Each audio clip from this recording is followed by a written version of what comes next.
Buenas, yo les vengo a exponer un mapa conceptual sobre Derecho Internacional Público y el bloque de constitucionalidad en Colombia. Aquí hablamos sobre la primacía del derecho internacional y la primacía del constitucional. Bueno, en la primacía del derecho internacional se habla de una norma internacional que parte del bloque de constitucionalidad. En estas encontramos las normas convencionales, las normas consuetudinarias y principios generales del derecho internacional.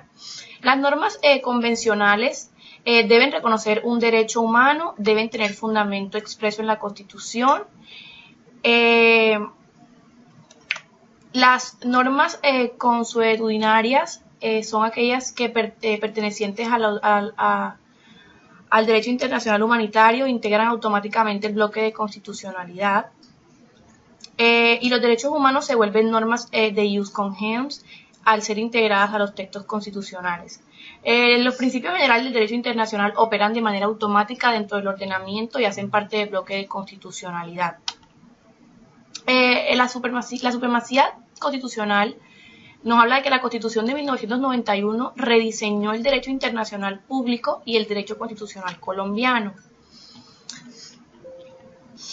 Tiene como funciones el reconocimiento de derechos objetivos a favor del particular, las limitaciones al ejercicio de las competencias de autoridades públicas, tiene un efecto imperativo, las limitaciones al ejercicio de las competencias terminan siendo competencias del Congreso frente a la legalidad internacional, la rama ejecutiva y las normas internacionales, la actividad judicial frente a la legalidad internacional, el derecho internacional humanitario es susceptible a limitación bajo estados de excepción. La primacía del derecho internacional solo goza de carácter legal, se da por inexistencia de una norma constitucional. Su salvaguarda queda en cabeza del juez contencioso administrativo. Es una norma internacional que no se integra al bloque de constitucionalidad.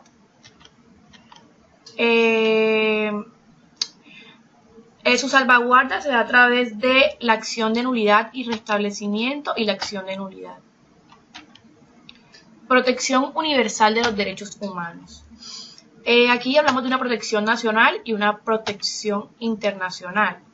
La protección nacional habla del relativismo de los derechos humanos, que es un sistema universal y un sistema pues regional que hace parte de la protección internacional. Dependen del contexto cultura, de las razones políticas o de la protección de seguridad del Estado y surge como una respuesta al evolucionismo cultural. La universalidad de los derechos humanos siempre deben ser respetados, pues los derechos humanos, También hablan del sistema, el sistema universal tiene unas fuentes, que son la Carta de las Naciones Unidas y Declaración Universal de los Derechos Humanos, los tratados específicos sobre derechos humanos. En la Carta de las Naciones nos hablan de la Comisión de los Derechos Humanos y órganos específicos de control de las Naciones Unidas.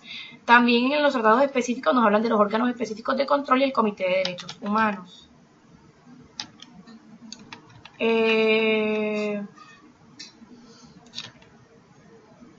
Los derechos humanos tienen un contenido que son derechos personales, derecho económico-social, derechos en relación al grupo social, libertades civiles y derechos políticos.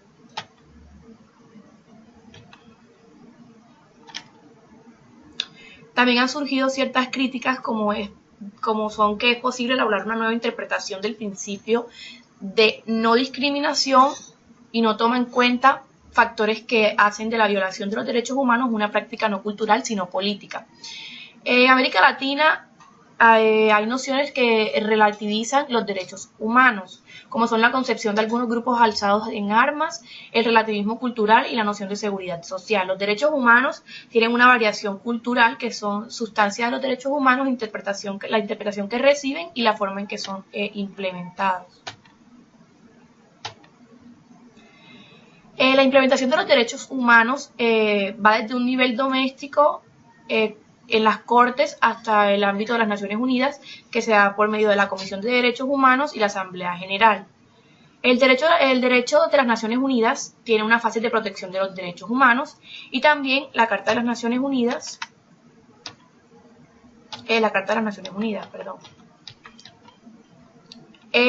Bueno, la Comisión de los Derechos Humanos fue establecido por el Consejo Económico y Social de 1946 y en la Asamblea General se aprobó la Declaración Universal de los Derechos Humanos.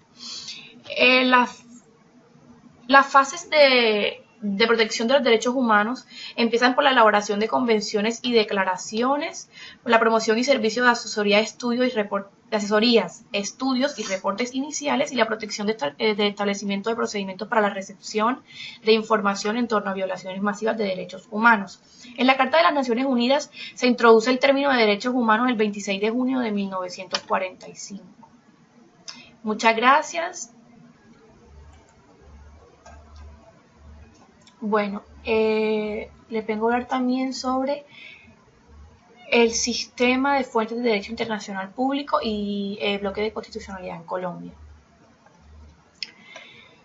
Desde los primeros años de labores de la Corte Constitucional, el conocido bloque de constitucionalidad ha guardado siempre una estrecha relación con el derecho internacional público. A decir verdad, el recurso a esta técnica jurídica foránea se debió a la necesidad de armonizar el contenido del principio de supremacía constitucional.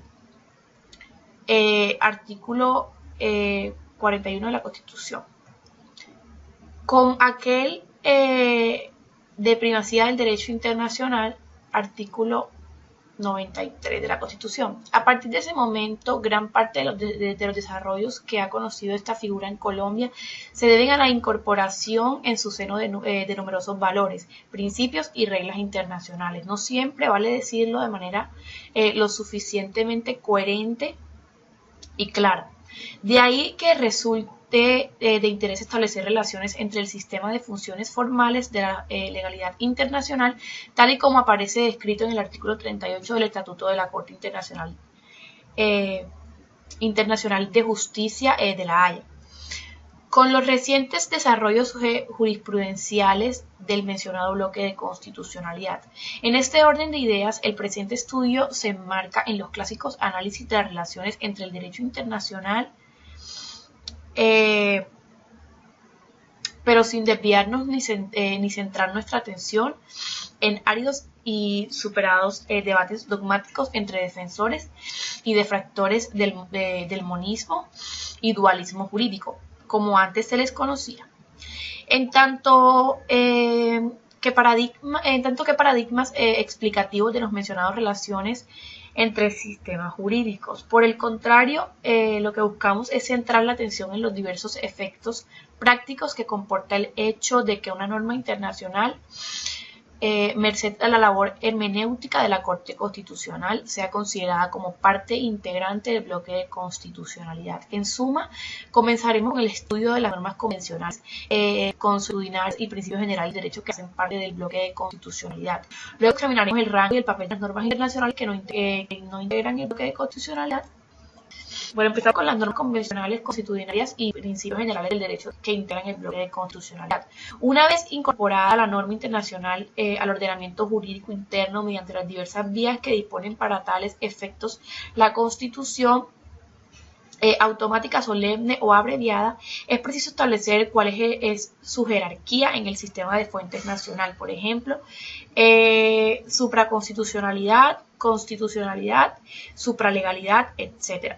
A continuación, es necesario examinar cuáles son los efectos jurídicos que ésta llama a desplegar en el estado correspondiente. En este caso, en el caso colombiano, los anteriores análisis guardarán estrecha relación con la creación jurisprudencial de un bloque de constitucionalidad y con los efectos especiales que el juez constitucional ha acordado a determinar normas internacionales.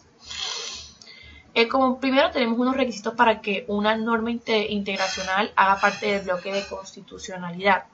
A lo largo de la jurisprudencia, la Corte Constitucional ha intentado establecer una claridad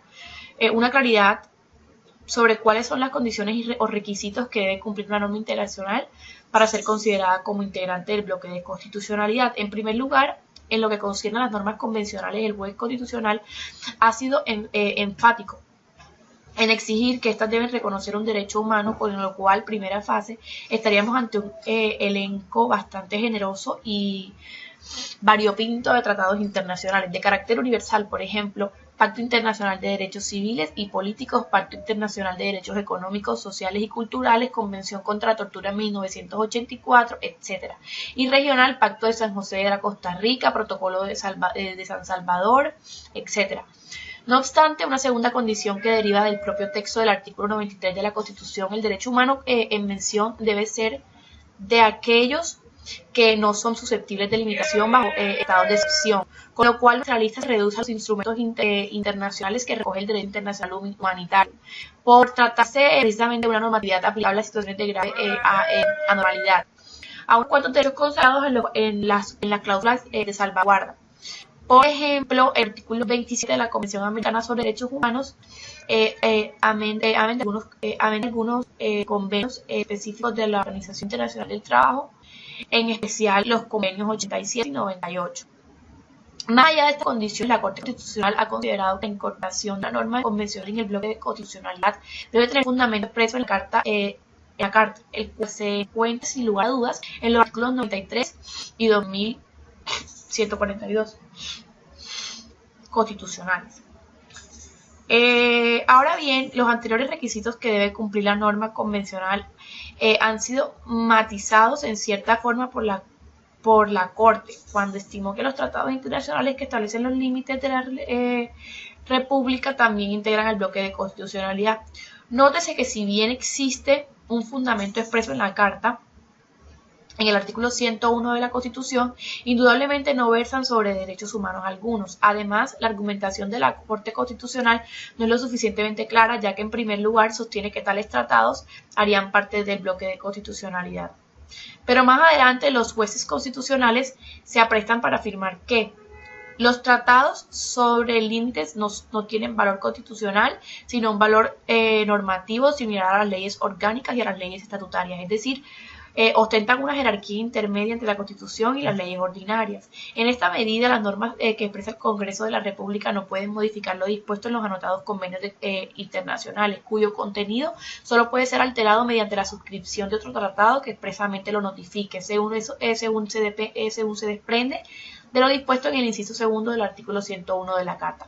Pareciera entonces que, a pesar de ser considerados como normas integrantes del bloque de constitucionalidad, los tratados internacionales sobre límites únicamente son normas superlegales y no constitucionales. Legalidad, por lo demás, es susceptible de ser salvaguardas por vía de la acción pública de constitucionalidad. No obstante, en un fallo más reciente, la Corte Constitucional insistió en el carácter constitucional de las mencionadas normas convencionales en los siguientes términos. Corte Constitucional, sentencia 6 de mayo de 1998, demanda de constitucionalidad contra el artículo 9 y la ley 397 de 1997.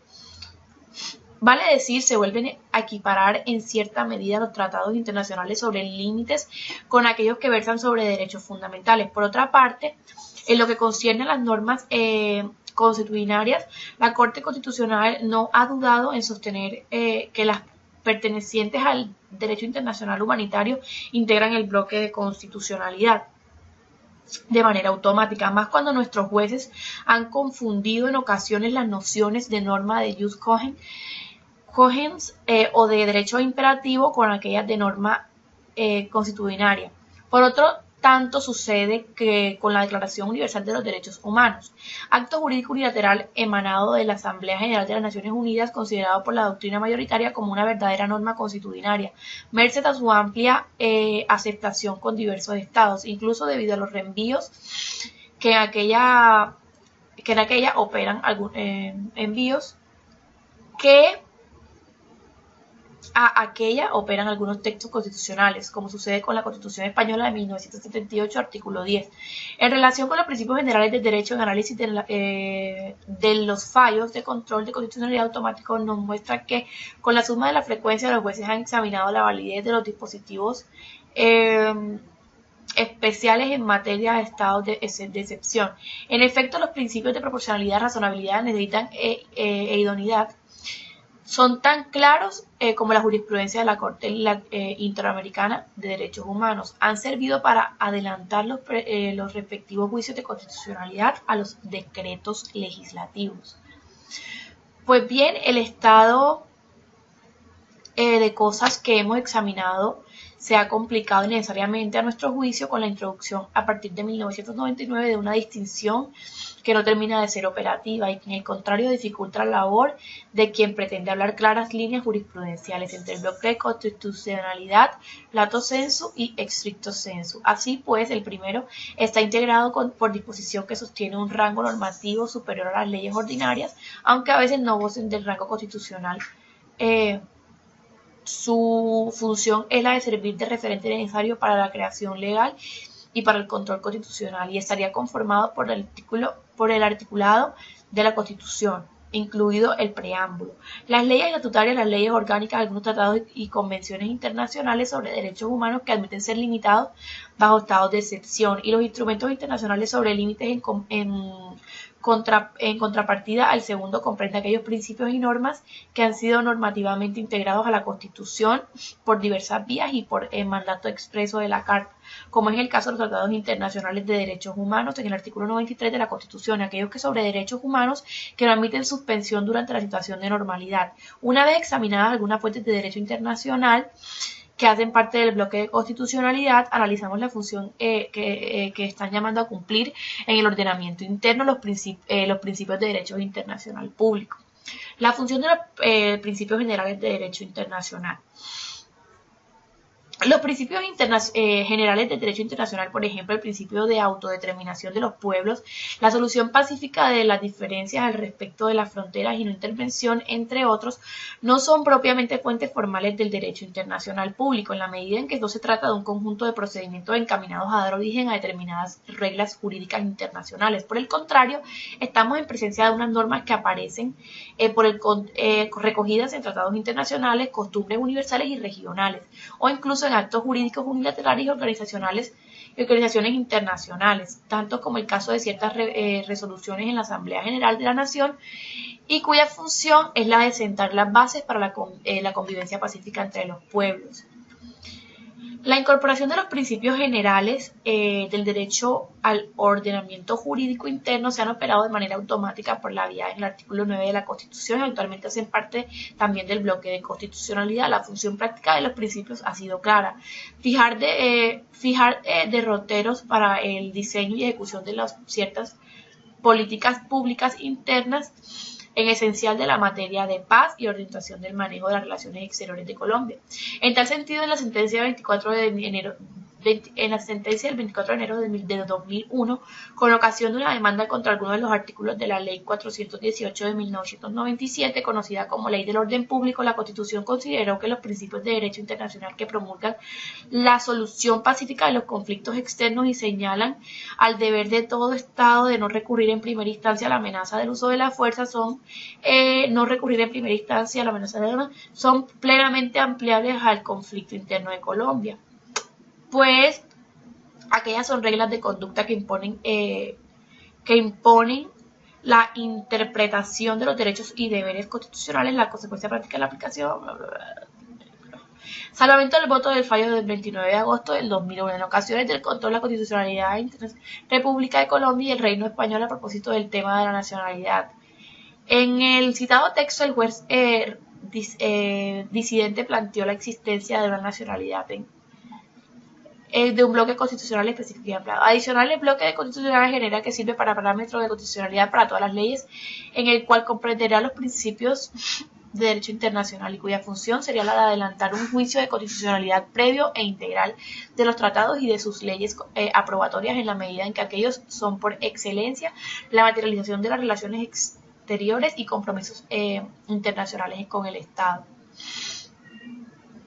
Cabe advertir que para cada autor el salvamiento de voto y ese bloque de constitucionalidad específico y amplio comprendería únicamente aquellos principios del derecho internacional que han llegado a ser considerados como normas hiperactivas de ius cogens.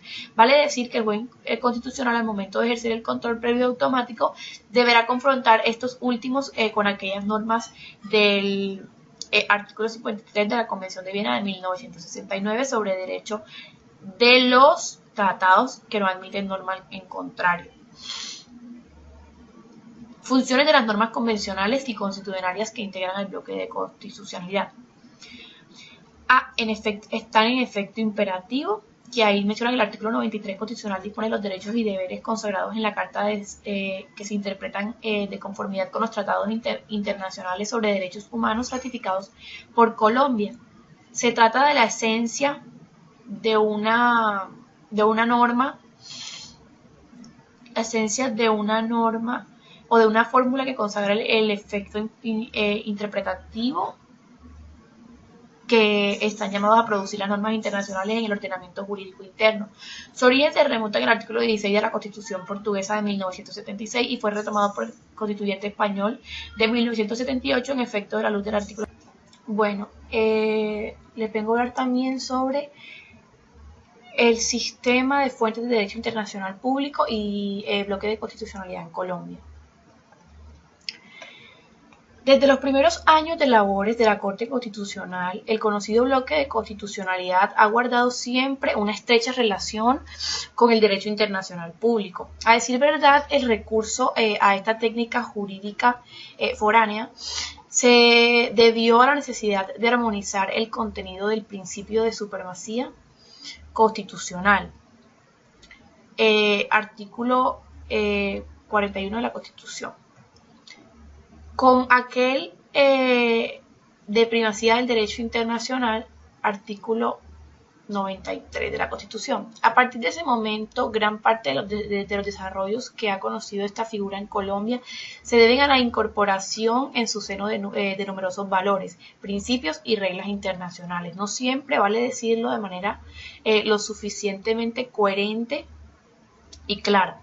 De ahí que resulte de interés establecer relaciones entre el sistema de funciones formales de la legalidad internacional, tal y como aparece descrito en el artículo 38 del Estatuto de la Corte Internacional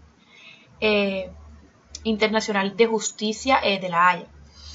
Con los recientes desarrollos jurisprudenciales del mencionado bloque de constitucionalidad. En este orden de ideas, el presente estudio se enmarca en los clásicos análisis de las relaciones entre el derecho internacional, pero sin desviarnos ni centrar nuestra atención en áridos y superados debates dogmáticos entre defensores y detractores del monismo y dualismo jurídico, como antes se les conocía. En tanto que paradigmas explicativos de los mencionados relaciones entre sistemas jurídicos. Por el contrario, lo que buscamos es centrar la atención en los diversos efectos prácticos que comporta el hecho de que una norma internacional, merced a la labor hermenéutica de la Corte Constitucional, sea considerada como parte integrante del bloque de constitucionalidad. En suma, comenzaremos con el estudio de las normas convencionales, constitucionales y principios generales de derecho que hacen parte del bloque de constitucionalidad. Luego examinaremos el rango y el papel de las normas internacionales que no integran el bloque de constitucionalidad. Bueno, empezar con las normas convencionales, constitucionarias y principios generales del derecho que integran el bloque de constitucionalidad.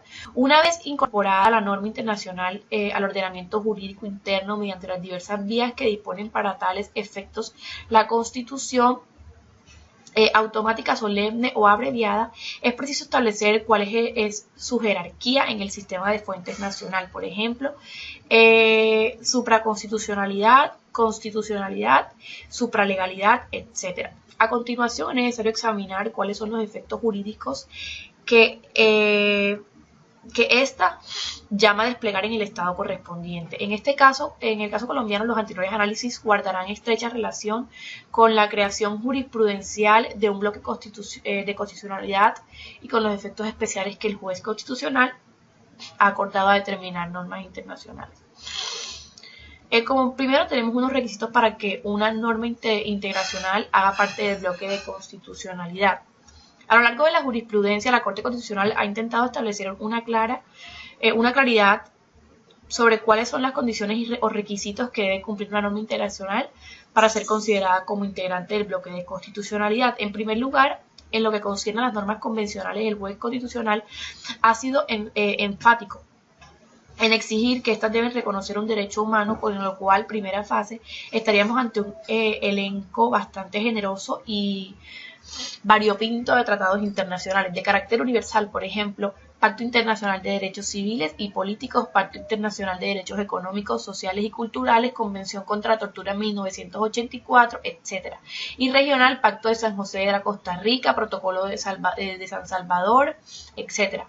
No obstante, una segunda condición que deriva del propio texto del artículo 93 de la Constitución, el derecho humano en mención debe ser de aquellos que no son susceptibles de limitación bajo estados de excepción, con lo cual nuestra lista se reduce a los instrumentos internacionales que recoge el derecho internacional humanitario, por tratarse precisamente de una normatividad aplicable a situaciones de grave anormalidad.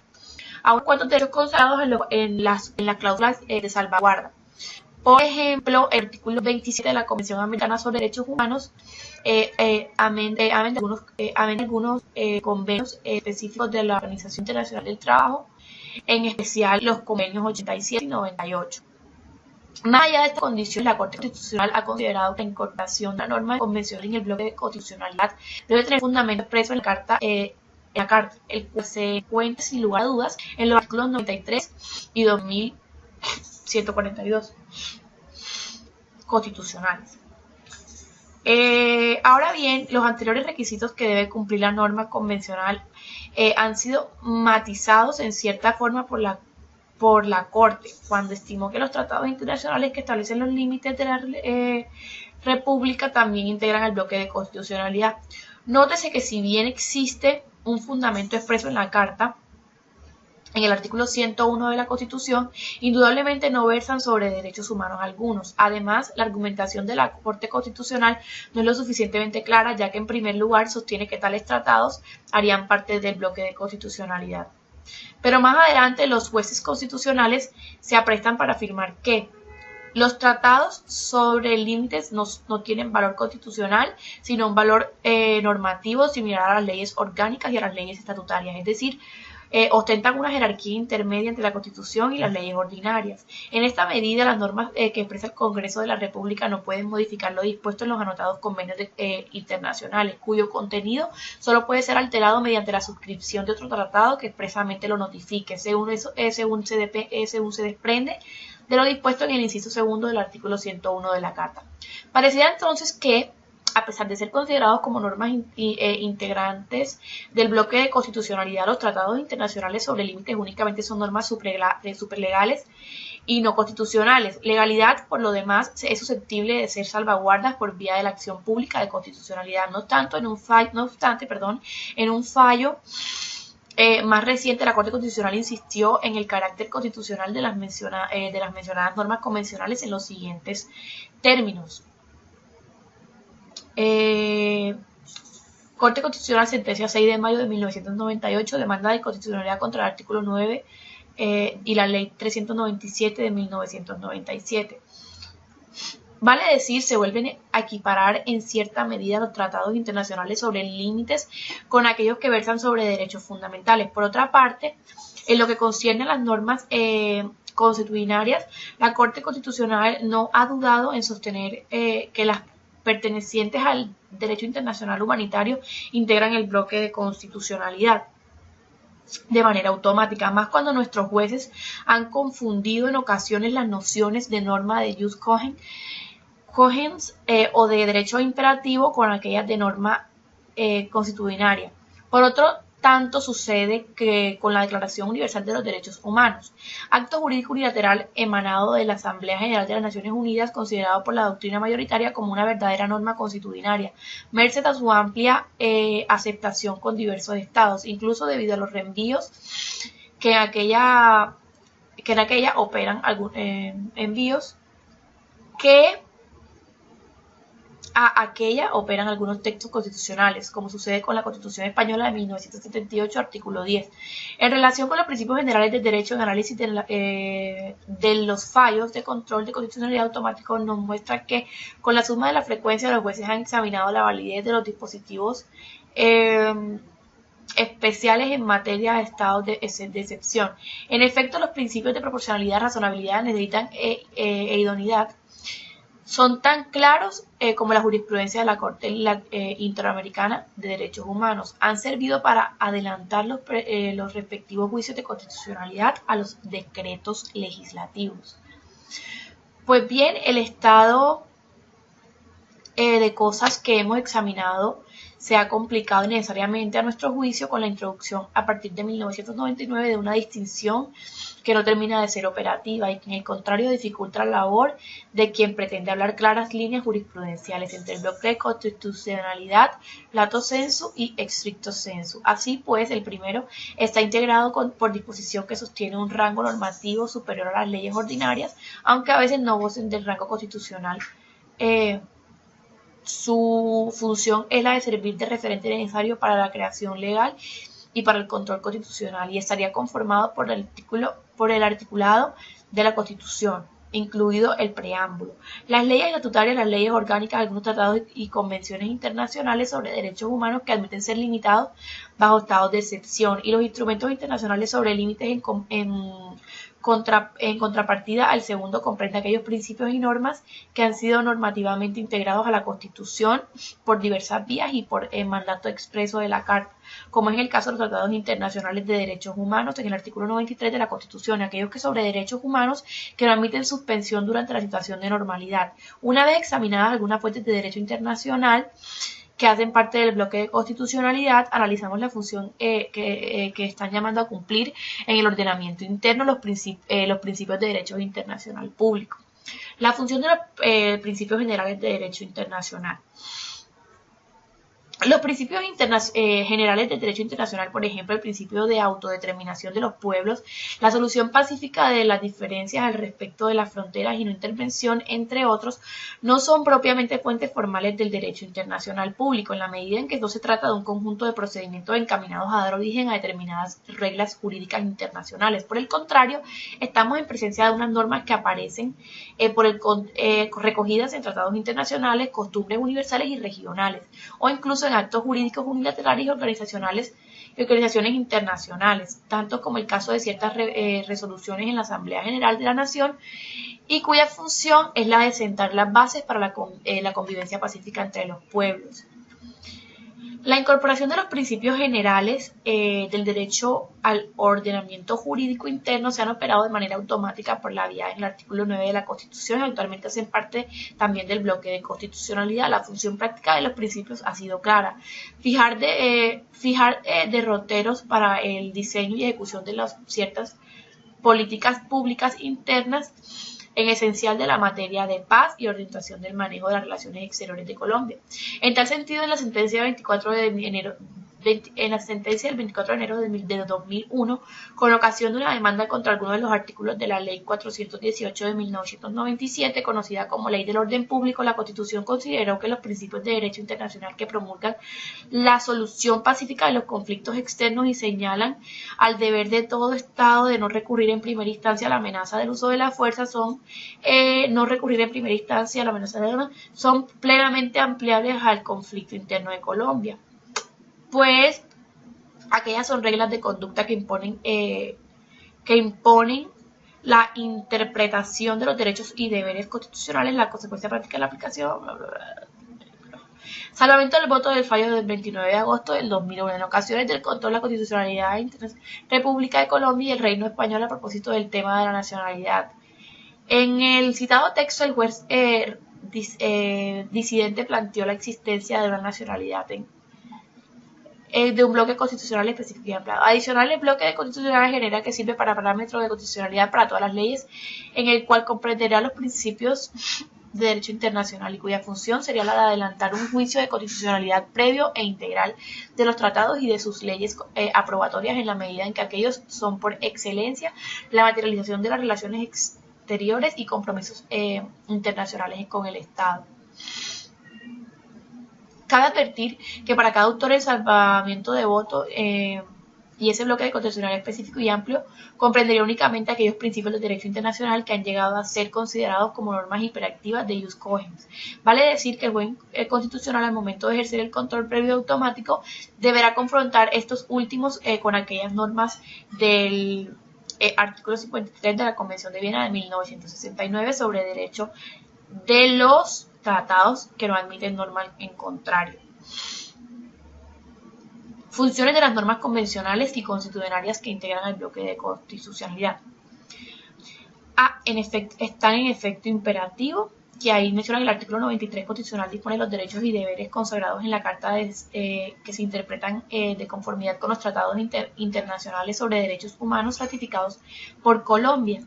Se trata de la esencia de una norma o de una fórmula que consagra el efecto interpretativo que están llamados a producir las normas internacionales en el ordenamiento jurídico interno. Su origen se remonta al artículo 16 de la Constitución portuguesa de 1976 y fue retomado por el constituyente español de 1978 en efecto de la luz del artículo. Les vengo a hablar sobre la protección universal de los derechos humanos, una aproximación crítica. No es posible enfocar los derechos humanos como un problema exclusivamente teórico o académico. Los derechos humanos involucran la protección de las personas, el drama del asesinato, la desaparición y la tortura. Habilidades que solo el ser humano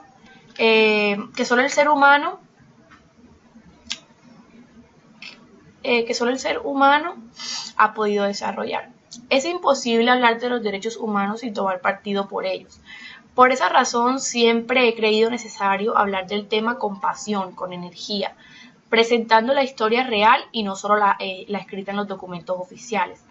Al afrontar la tarea de escribir sobre un tema tan extenso como la protección universal de los derechos humanos e intentar descifrar la maquinaria de las Naciones Unidas, he hecho lo posible por referirme constantemente a la realidad. Esta confrontación entre norma y realidad no está destinada sino a criticar constructivamente las normas y su funcionamiento real con verdadero propósito de todo estudio legal.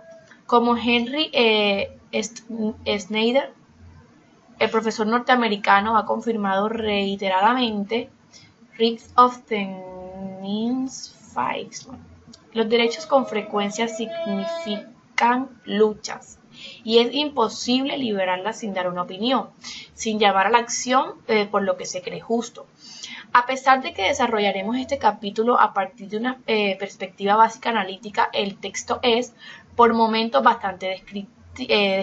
La diversidad de instancias de procedimiento y también de enfoque que las Naciones Unidas han desarrollado frente al tema nos han obligado a optar en varias ocasiones por presentar al lector las vías que este organismo internacional ofrece para proteger los derechos humanos.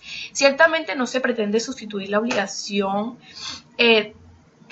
obligatoria lectura de las normas internacionales que debe hacer quien esté interesado en el tema. La protección internacional de los derechos humanos tuvo como origen el fin de la Segunda Guerra Mundial y la creación de las Naciones Unidas. El espíritu posterior a la guerra, marcado por los errores del nazismo y el fascismo, permitió incorporar en el sentido común internacional la idea de que existan derechos humanos universales que deben ser protegidos no solo por las naciones, sino también por el ordenamiento internacional. Se dio así un importante avance en lo que se ha llamado la declinación del principio de soberanía absoluta del Estado y la incorporación de los individuos en el derecho internacional. El derecho internacional de los derechos humanos consiste en el cuerpo de reglas internacionales, procedimientos e instituciones elaboradas para implementar las ideas que toda nación tiene la obligación de respetar, que son los derechos humanos de los ciudadanos, y de que las otras naciones y comunidades internacionales tienen la obligación y el derecho de vigilar el cumplimiento de esta obligación. Los derechos humanos y las personas en general tienen diversas formas de protección legal. Un primer tipo de protección es la que desarrolla la legislación doméstica, la protección legal nacional que realiza a través del derecho constitucional, penal e incluso civil. Otro tipo de protección de los derechos humanos es el que el sistema de derecho internacional tanto a través del sistema universal como del sistema regional, dan para mejorar, para una mejor explicación, pues quizás tenemos que hacer una presentación general comparativa y ver el siguiente cuadro. Sistema de protección de los derechos humanos, aquí hablando de una protección nacional y una protección internacional. Entre la protección nacional está la constitucional, la civil y la penal, y entre la internacional se encuentran los derechos internacionales, el derecho internacional de los derechos humanos. Todo esto se compone de los derechos humanos en general. Los sistemas de protección internacional de derechos humanos son el sistema universal y los sistemas regionales son también el sistema internacional, que integran las normas y mecanismos de protección que van de la Carta, de la Declaración y los tratados de derechos humanos. Mientras los sistemas regionales comprenden los tratados regionales de derechos humanos, tales como el sistema europeo, el Convenio de Europa para la Protección de los Derechos Humanos y las Libertades Fundamentales, y el sistema interamericano, que es la Convención Interamericana de Derechos Humanos. Las fuentes de los principales del sistema universal de protección internacional son la Carta de las Naciones Unidas y Declaración Universal de los Derechos Humanos, que dan lugar a la Comisión de los Derechos Humanos y otros órganos especializados de control de las Naciones Unidas.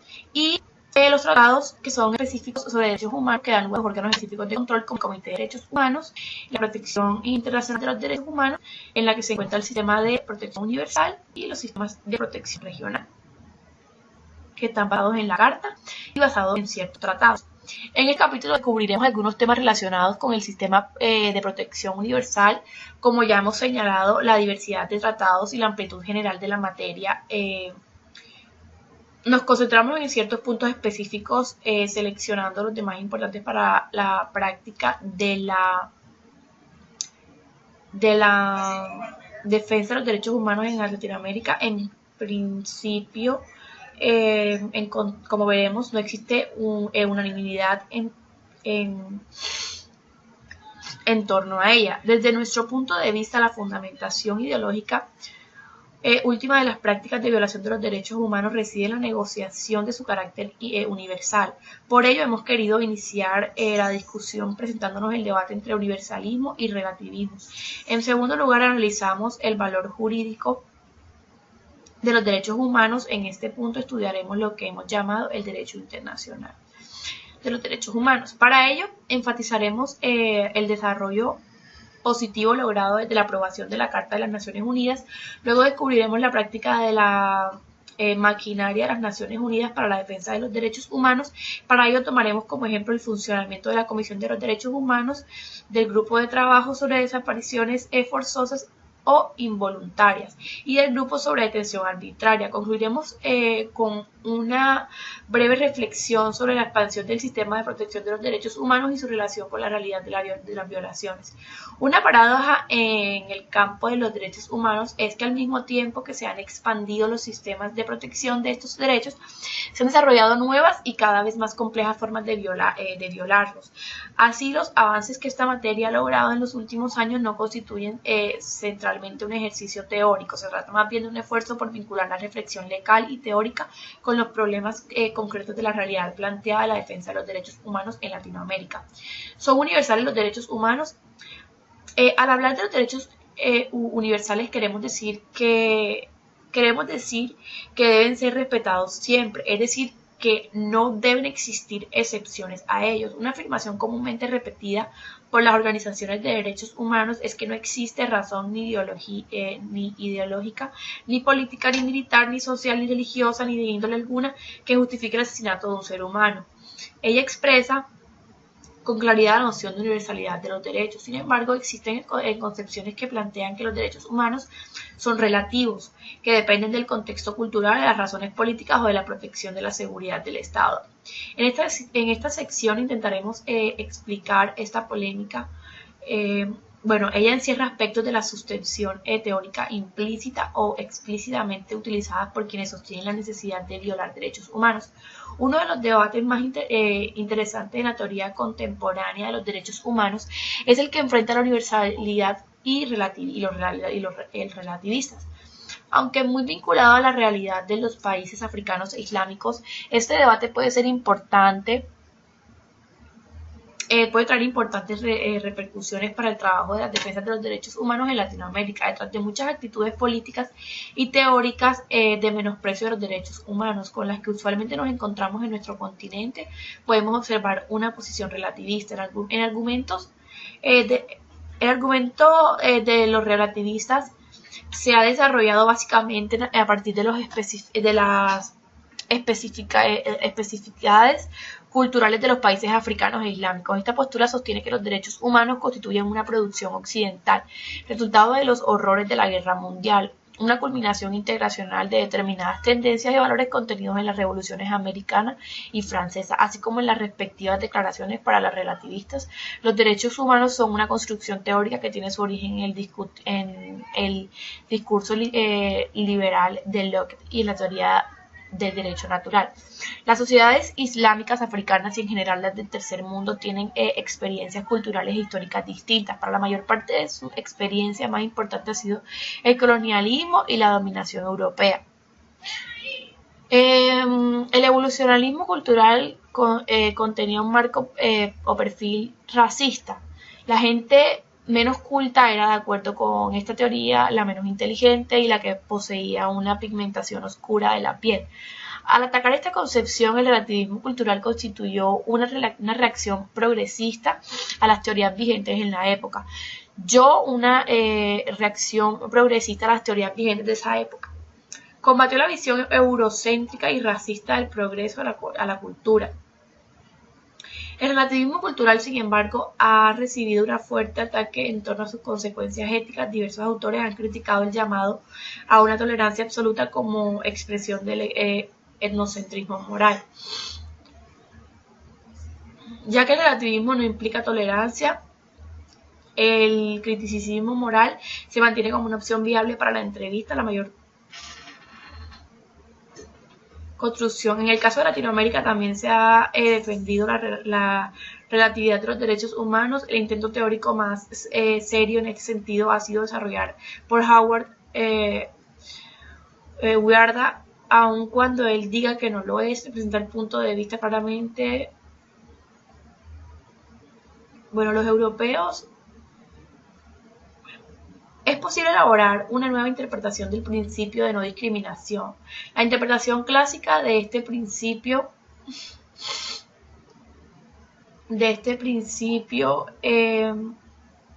sostiene que para gozar de los derechos humanos, un gobierno no puede discriminar a un individuo por razón de su raza, de su sexo o de su religión. Una interpretación más amplia podría sostener que el gozo de unos derechos no debe depender del individuo a un determinado imperativo de no discriminación. En América Latina podemos identificar tres nociones que relativizan el valor universal de los derechos humanos. Permite que algunos grupos sostengan cierta seguridad nacional. El relativismo cultural, la concepción de algunos grupos alzados en armas que consideran que los derechos son solo de clases y no de individuos. El primer caso ha sido analizado con detenimiento por Hernán Montealegre en la seguridad del Estado y los derechos humanos, al sostener que el enfrentamiento con los enemigos de la nación es un enfrentamiento irregular y no diferenciar entre rivales armados y rivales políticos la noción de seguridad nacional. El derecho a los derechos humanos. Por lo menos desde la paz de Westfalia, evento que da origen al actual orden mundial, la escena internacional ha estado enteramente dominada por los estados. En los textos clásicos de derecho internacional los individuos no tienen rol alguno salvo en referencia a las relaciones entre los estados. Por ello, el orden internacional se remeció cuando el derecho internacional incorporó la protección de los derechos de los individuos dentro de sus propios estados. Se puede afirmar que en general existen tres fases del desarrollo de las actividades de protección de los derechos humanos en el sistema de las Naciones Unidas. 1. La elaboración de convenciones y declaratorias. 2. La promoción de servicios de asesoría, estudios y reportes iniciales. Y 3. La protección, establecimiento de procedimientos para la recepción de información en torno a la violación masiva de los derechos humanos. También aquí hablan de la Carta de las Naciones Unidas, en el que dicen que el término de derechos humanos se introduce en una escena internacional con la creación de las Naciones Unidas el 26 de junio de 1945, con el convenio internacional procedente que constituyó la Liga de las Naciones, no aparece en un término. Este convenio no fue sino el reflejo del interés marginal por los derechos humanos en el derecho internacional de la época. En 1945 el contexto histórico había cambiado, como hemos señalado, los horrores cometidos contra los derechos señalados, los horrores cometidos contra las personas durante la guerra y la responsabilidad de construir un mínimo de los derechos entre los países vencedores, que abrieron paso a que mediante la Carta reconocieran la existencia de ciertos derechos mínimos de las personas, así como pensar en la necesidad de que la mayoría se protegiera legalmente. Personas, el drama del asesinato, la desaparición y la tortura. Habilidades que solo el ser humano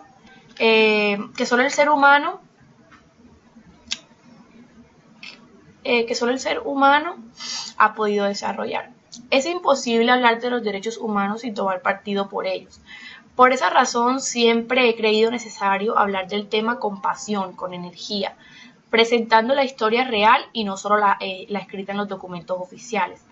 Al afrontar la tarea de escribir sobre un tema tan extenso como la protección universal de los derechos humanos e intentar descifrar la maquinaria de las Naciones Unidas, he hecho lo posible por referirme constantemente a la realidad. Esta confrontación entre norma y realidad no está destinada sino a criticar constructivamente las normas y su funcionamiento real con verdadero propósito de todo estudio legal. Como Henry Snyder, el profesor norteamericano, ha confirmado reiteradamente, Rights of the Means Fights. Los derechos con frecuencia significan luchas y es imposible liberarlas sin dar una opinión, sin llamar a la acción por lo que se cree justo. A pesar de que desarrollaremos este capítulo a partir de una perspectiva básica analítica, el texto es por momentos bastante descriptivo. La diversidad de instancias de procedimiento y también de enfoques que las Naciones Unidas han desarrollado frente al tema nos han obligado a optar en varias ocasiones por presentar al lector las vías que este organismo internacional ofrece para proteger los derechos humanos. Ciertamente no se pretende sustituir la obligatoria lectura de las normas internacionales que debe hacer quien esté interesado en el tema. La protección internacional de los derechos humanos tuvo como origen el fin de la Segunda Guerra Mundial y la creación de las Naciones Unidas. El espíritu posterior a la guerra, marcado por los errores del nazismo y el fascismo, permitió incorporar en el sentido común internacional la idea de que existan derechos humanos universales que deben ser protegidos no solo por las naciones, sino también por el ordenamiento internacional. Se dio así un importante avance en lo que se ha llamado la declinación del principio de soberanía absoluta del Estado y la incorporación de los individuos en el derecho internacional. El derecho internacional de los derechos humanos consiste en el cuerpo de reglas internacionales, procedimientos e instituciones elaboradas para implementar las ideas que toda nación tiene la obligación de respetar, que son los derechos humanos de los ciudadanos, y de que las otras naciones y comunidades internacionales tienen la obligación y el derecho de vigilar el cumplimiento de esta obligación. Los derechos humanos y las personas en general tienen diversas formas de protección legal. Un primer tipo de protección es en la que desarrolla la legislación doméstica, la protección legal nacional que realiza a través del derecho constitucional, penal e incluso civil. Otro tipo de protección de los derechos humanos es el que el sistema de derecho internacional, tanto a través del sistema universal como el sistema regional, dan para mejorar. Para una mejor explicación, pues aquí tenemos que hacer una presentación más general, comparativa, y ver el siguiente cuadro. Sistema de protección de los derechos humanos, aquí hablando de una protección nacional y una protección internacional. Entre la protección nacional está la constitucional, la civil y la penal, y entre la internacional se encuentran los derechos internacionales, el derecho internacional de los derechos humanos. Todo esto se compone de los derechos humanos en general. Los sistemas de protección internacional de derechos humanos son el sistema universal y los sistemas regionales son también el sistema internacional que integran las normas y mecanismos de protección que van de la Carta, de la Declaración y los tratados de derechos humanos. Mientras los sistemas regionales comprenden los tratados regionales de derechos humanos, tales como el sistema europeo, el Convenio de Europa para la Protección de los Derechos Humanos y las Libertades Fundamentales, y el sistema interamericano, que es la Convención Interamericana de Derechos Humanos. Las fuentes de los principales del Sistema Universal de Protección Internacional son la Carta de las Naciones Unidas y Declaración Universal de los Derechos Humanos, que dan lugar a la Comisión de los Derechos Humanos y otros órganos especializados de control de las Naciones Unidas. Y Los tratados que son específicos sobre derechos humanos que dan lugar a órganos específicos de control como el Comité de Derechos Humanos y la Protección Internacional de los Derechos Humanos, en la que se encuentra el sistema de protección universal y los sistemas de protección regional, que están basados en la Carta y basados en ciertos tratados. En el capítulo descubriremos algunos temas relacionados con el sistema de protección universal, como ya hemos señalado, la diversidad de tratados y la amplitud general de la materia. Nos concentramos en ciertos puntos específicos, seleccionando los demás importantes para la práctica de la defensa de los derechos humanos en Latinoamérica. En principio, como veremos, no existe unanimidad en torno a ella. Desde nuestro punto de vista, la fundamentación ideológica última de las prácticas de violación de los derechos humanos reside en la negociación de su carácter universal. Por ello hemos querido iniciar la discusión presentándonos el debate entre universalismo y relativismo. En segundo lugar, analizamos el valor jurídico de los derechos humanos. En este punto estudiaremos lo que hemos llamado el derecho internacional de los derechos humanos. Para ello, enfatizaremos el desarrollo positivo logrado desde la aprobación de la Carta de las Naciones Unidas. Luego descubriremos la práctica de la maquinaria de las Naciones Unidas para la defensa de los derechos humanos. Para ello tomaremos como ejemplo el funcionamiento de la Comisión de los Derechos Humanos, del Grupo de Trabajo sobre Desapariciones Forzosas o involuntarias y del grupo sobre detención arbitraria. Concluiremos con una breve reflexión sobre la expansión del sistema de protección de los derechos humanos y su relación con la realidad de las violaciones. Una paradoja en el campo de los derechos humanos es que al mismo tiempo que se han expandido los sistemas de protección de estos derechos, se han desarrollado nuevas y cada vez más complejas formas de violarlos. Así, los avances que esta materia ha logrado en los últimos años no constituyen centralmente un ejercicio teórico, se trata más bien de un esfuerzo por vincular la reflexión legal y teórica con los problemas concretos de la realidad planteada de la defensa de los derechos humanos en Latinoamérica. ¿Son universales los derechos humanos?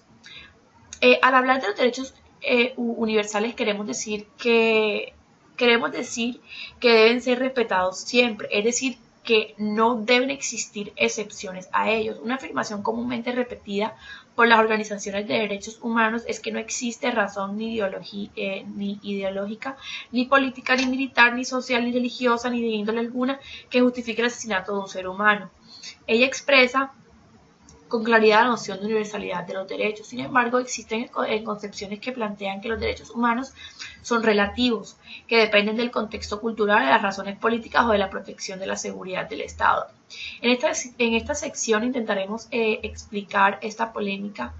Ella encierra aspectos de la sustención teórica implícita o explícitamente utilizadas por quienes sostienen la necesidad de violar derechos humanos. Uno de los debates más interesantes en la teoría contemporánea de los derechos humanos es el que enfrenta la universalidad y los relativistas.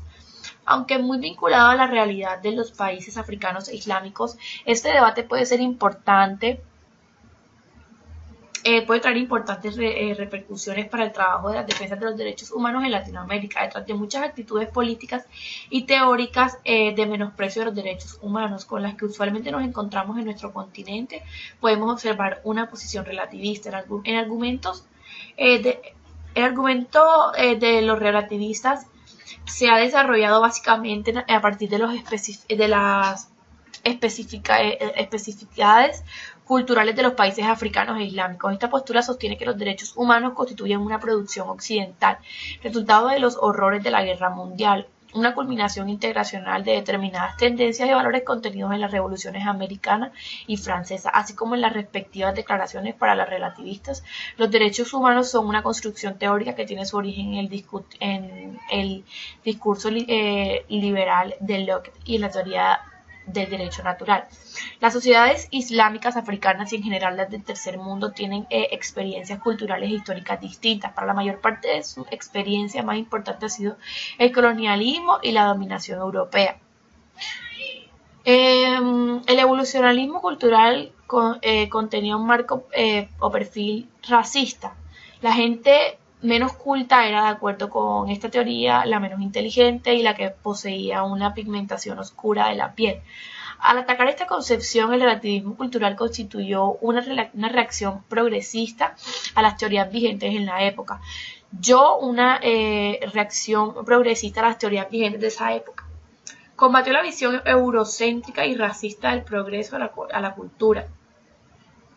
El relativismo cultural, sin embargo, ha recibido un fuerte ataque en torno a sus consecuencias éticas. Diversos autores han criticado el llamado a una tolerancia absoluta como expresión del etnocentrismo moral.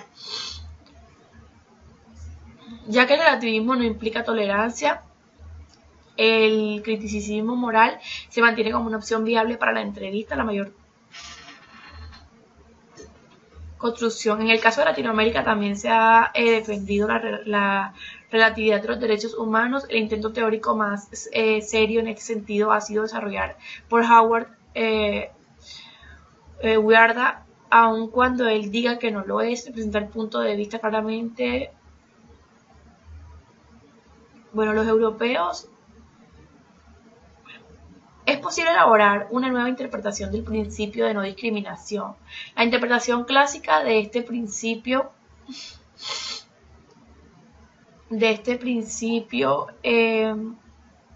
sostiene que para gozar de los derechos humanos un gobierno no puede discriminar a un individuo por razón de su raza, de su sexo o de su religión. Una interpretación más amplia podría sostener que el gozo de unos derechos no debe depender de del individuo a un determinado imperativo de no discriminación. En América Latina podemos identificar tres nociones que relativizan el valor universal de los derechos humanos. Permite que algunos grupos sostengan cierta seguridad nacional. El relativismo cultural, la concepción de algunos grupos alzados en armas que consideran que los derechos son solo de clases y no de individuos.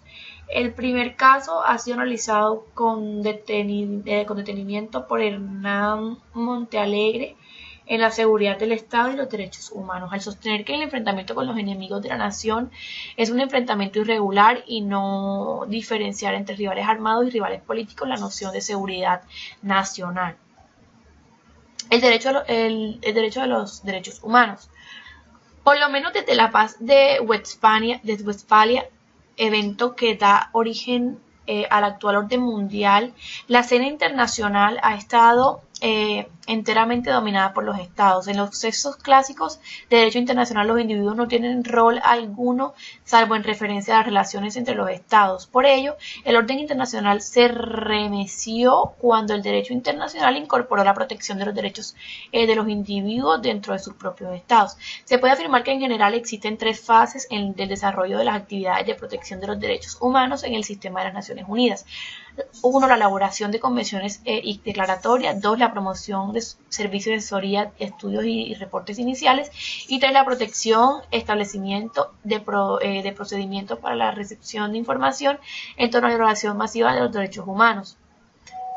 También aquí hablan de la Carta de las Naciones Unidas, en el que dicen que el término de derechos humanos se introduce en una escena internacional con la creación de las Naciones Unidas el 26 de junio de 1945, con el convenio internacional procedente que constituyó la Liga de las Naciones. No aparece en un término.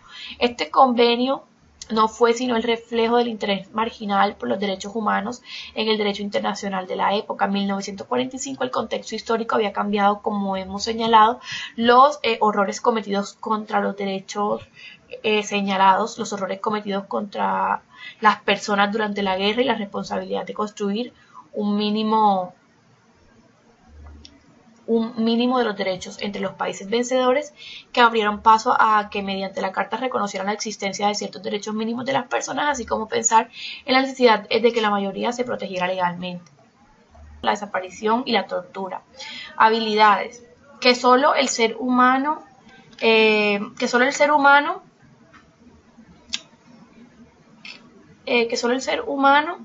ha podido desarrollar. Es imposible hablar de los derechos humanos sin tomar partido por ellos.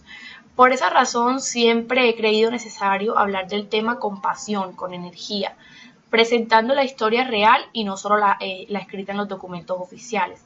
Al afrontar la tarea de escribir sobre un tema tan extenso como la protección universal de los derechos humanos e intentar descifrar la maquinaria de las Naciones Unidas, he He hecho lo posible por referirme constantemente a la realidad. Esta confrontación entre norma y realidad no está destinada sino a criticar constructivamente las normas y su funcionamiento real con verdadero propósito de todo estudio legal. Como Henry Snyder, el profesor norteamericano, ha confirmado reiteradamente, Rights of the Means Fights. Los derechos con frecuencia significan luchas y es imposible liberarlas sin dar una opinión, sin llamar a la acción por lo que se cree justo. A pesar de que desarrollaremos este capítulo a partir de una perspectiva básica analítica, el texto es por momentos bastante descriptivo. La diversidad de instancias de procedimiento y también de enfoques que las Naciones Unidas han desarrollado frente al tema nos han obligado a optar en varias ocasiones por presentar al lector las vías que este organismo internacional ofrece para proteger los derechos humanos. Ciertamente no se pretende sustituir la obligatoria lectura de las normas internacionales que debe hacer quien esté interesado en el tema. La protección internacional de los derechos humanos tuvo como origen el fin de la Segunda Guerra Mundial y la creación de las Naciones Unidas. El espíritu posterior a la guerra, marcado por los errores del nazismo y el fascismo, permitió incorporar en el sentido común internacional la idea de que existan derechos humanos universales que deben ser protegidos no solo por las naciones sino también por el ordenamiento internacional. Se dio así un importante avance en lo que se ha llamado la declinación del principio de soberanía absoluta del Estado y la incorporación de los individuos en el derecho internacional. El derecho internacional de los derechos humanos consiste en el cuerpo de reglas internacionales, procedimientos e instituciones elaboradas para implementar las ideas que toda nación tiene la obligación de respetar, que son los derechos humanos de los ciudadanos, y de que las otras naciones y comunidades internacionales tienen la obligación y el derecho de vigilar el cumplimiento de esta obligación. Los derechos humanos y las personas en general tienen diversas formas de protección legal. Un primer tipo de protección es la que desarrolla la legislación doméstica, la protección legal nacional que realiza a través del derecho constitucional, penal e incluso civil. Otro tipo de protección de los derechos humanos es el que el sistema de derecho internacional, tanto a través del sistema universal como el sistema regional, dan para mejorar. Para una mejor explicación, pues aquí tenemos que hacer una presentación más general, comparativa, y ver el siguiente cuadro. Sistema de protección de los derechos humanos, aquí hablando de una protección nacional y una protección internacional. Entre la protección nacional está la constitucional, la civil y la penal, y entre la internacional se encuentran los derechos internacionales, el derecho internacional de los derechos humanos. Todo esto se compone de los derechos humanos en general. Los sistemas de protección internacional de derechos humanos son el sistema universal y los sistemas regionales son también el sistema internacional que integran las normas y mecanismos de protección que van de la Carta, de la Declaración y los tratados de derechos humanos. Mientras los sistemas regionales comprenden los tratados regionales de derechos humanos, tales como el sistema europeo, el Convenio de Europa para la Protección de los Derechos Humanos y las Libertades Fundamentales, y el sistema interamericano, que es la Convención Interamericana de Derechos Humanos.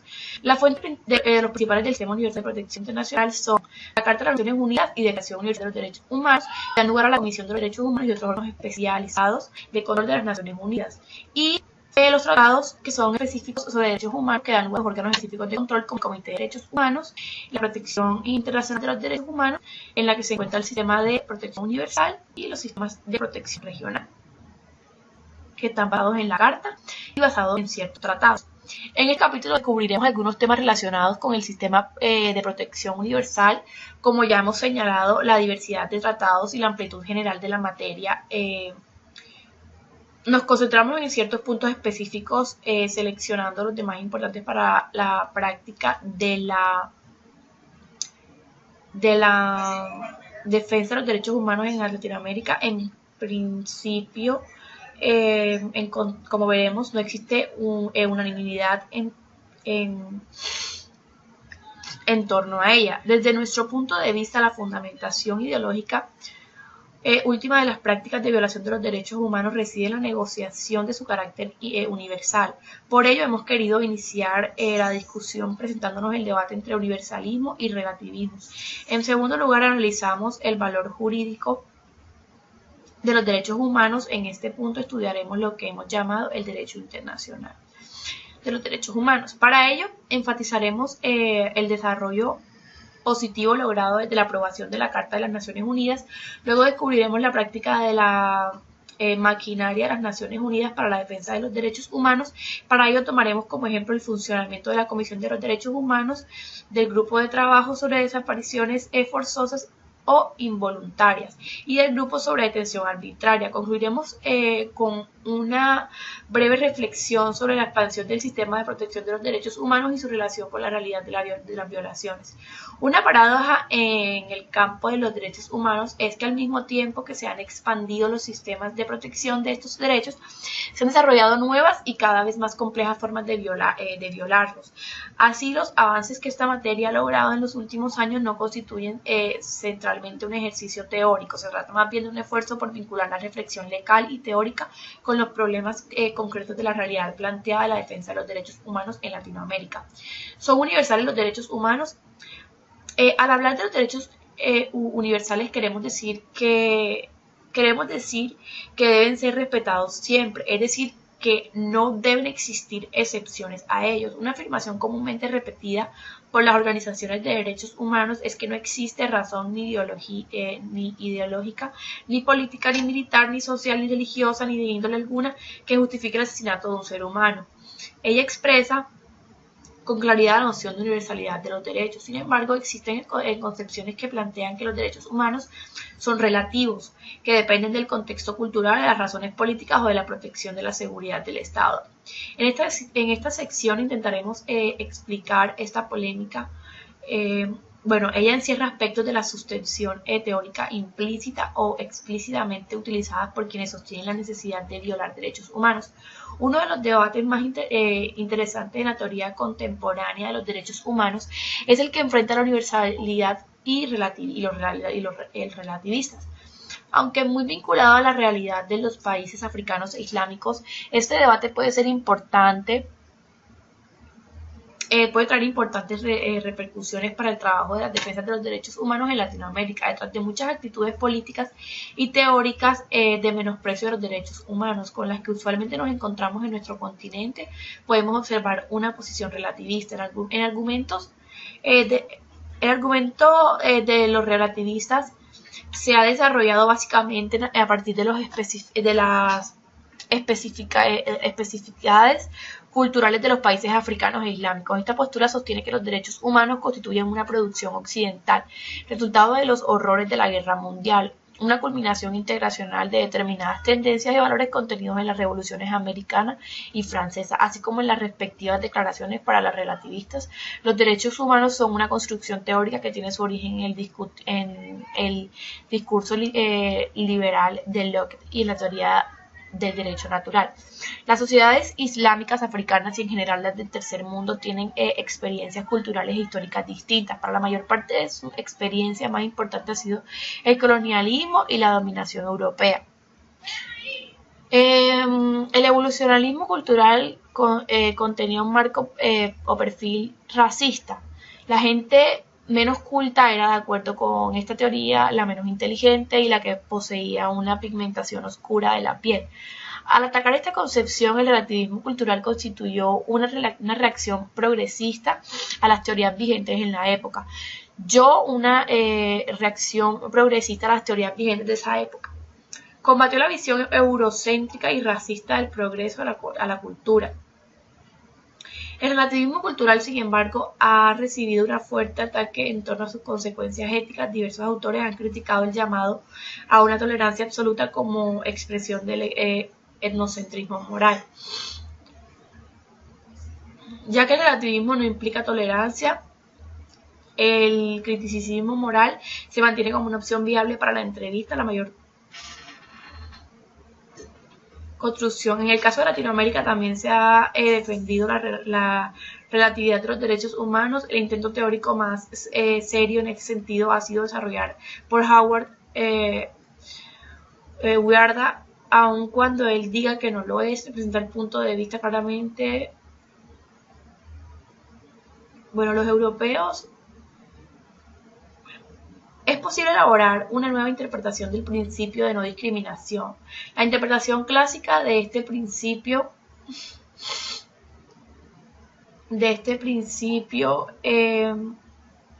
Sostiene que para gozar de los derechos humanos, un gobierno no puede discriminar a un individuo por razón de su raza, de su sexo o de su religión. Una interpretación más amplia podría sostener que el gozo de unos derechos no debe depender del individuo a un determinado imperativo de no discriminación. En América Latina podemos identificar tres nociones que relativizan el valor universal de los derechos humanos. Permite que algunos grupos sostengan cierta seguridad nacional. El relativismo cultural, la concepción de algunos grupos alzados en armas que consideran que los derechos son solo de clases y no de individuos. El primer caso ha sido analizado con detenimiento por Hernán Montealegre en la seguridad del Estado y los derechos humanos, al sostener que el enfrentamiento con los enemigos de la nación es un enfrentamiento irregular y no diferenciar entre rivales armados y rivales políticos la noción de seguridad nacional. El derecho de los derechos humanos. Por lo menos desde la paz de Westfalia, evento que da origen al actual orden mundial, la escena internacional ha estado enteramente dominada por los estados. En los textos clásicos de derecho internacional los individuos no tienen rol alguno salvo en referencia a las relaciones entre los estados. Por ello, el orden internacional se remeció cuando el derecho internacional incorporó la protección de los derechos de los individuos dentro de sus propios estados. Se puede afirmar que en general existen tres fases del desarrollo de las actividades de protección de los derechos humanos en el sistema de las Naciones Unidas. 1. La elaboración de convenciones y declaratorias. 2. La promoción de servicios de asesoría, estudios y reportes iniciales. Y 3. La protección, establecimiento de procedimientos para la recepción de información en torno a la violación masiva de los derechos humanos.